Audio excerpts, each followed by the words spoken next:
D'abord, sans frontières, cette séquence avec aujourd'hui notre correspondant permanent à Londres, autrement dit Loïc Delabordé. Vous le savez peut-être, Theresa May devrait se rendre à Washington pour rencontrer le nouveau président américain, Theresa May, première ministre britannique.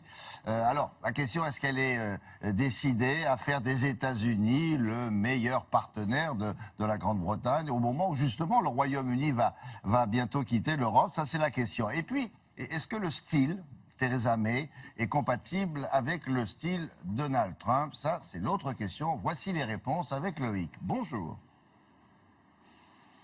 Bonjour William. À ça, en matière de style, on ne peut pas faire plus opposé. Hein. Le style Donald Trump, on le connaît, pas la peine de revenir dessus. Le style Theresa May, c'est beaucoup plus classique. Il faut rappeler que la première ministre britannique est fille de pasteur, que c'est une fervente pratiquante de l'église anglicane. Son sport de prédilection, c'est la randonnée dans les Alpes suisses. La seule petite excentricité qu'on lui connaisse sont ses chaussures très colorées que la presse britannique détaille à chaque fois. Mais effectivement, elle est à l'opposé du style, on va dire, too much de Donald Trump. Et puis surtout, dans les expériences politiques de Theresa May, elle a été ministre de l'Intérieur et ministre du droit et de l'égalité des femmes. À ce titre-là, elle a proposé plusieurs lois pour combattre notamment les violences faites aux femmes. Donc on ne peut pas imaginer plus opposé, mais voilà, effectivement, vous l'avez dit, hein, le Royaume-Uni va quitter l'Europe, il doit se trouver un nouvel allié, un nouveau terrain de jeu économique, et donc, eh bien, Theresa May fait contre mauvaise fortune bon cœur, et elle va aller rencontrer Donald Trump dès demain à la Maison-Blanche, comme vous allez le voir dans ce reportage réalisé avec Anto Filippi. Pour elle, c'est une consécration et une petite revanche.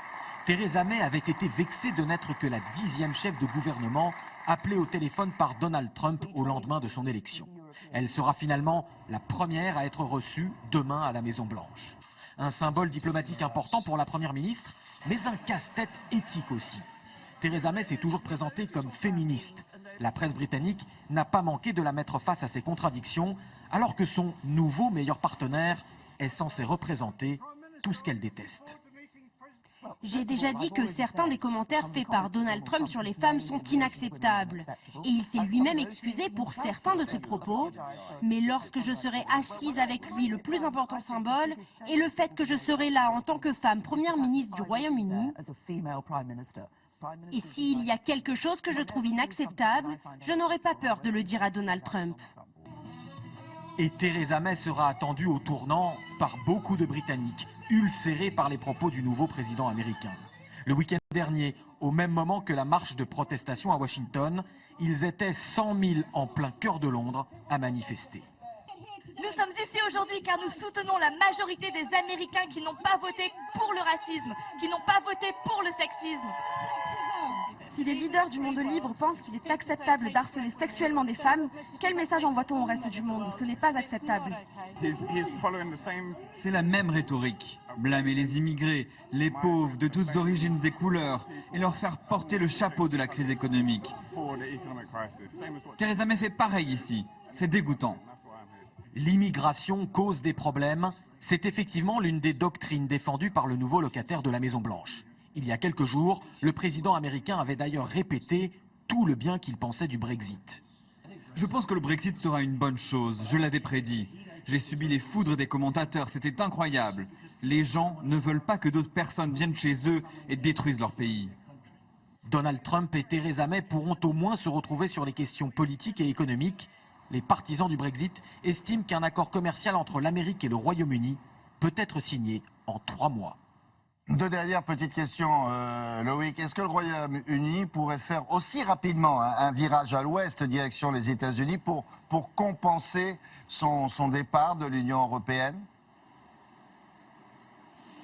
Alors honnêtement, les économistes sont très sceptiques là-dessus.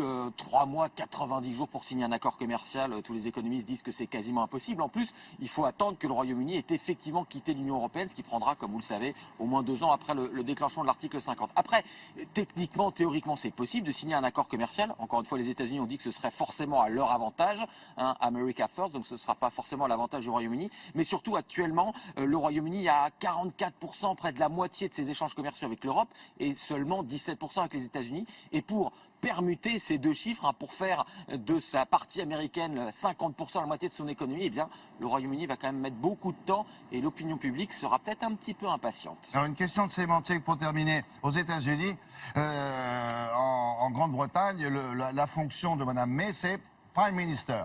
Et nous, en France, on a traduit par la première ministre. Mais est-ce que les Anglais ont traduit ça, ont féminisé la fonction?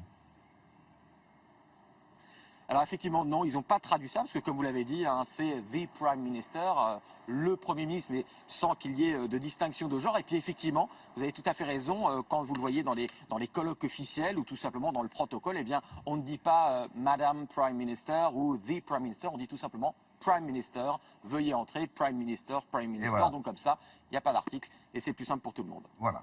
Et les Français, eux, ont traduit. Merci beaucoup. À bientôt.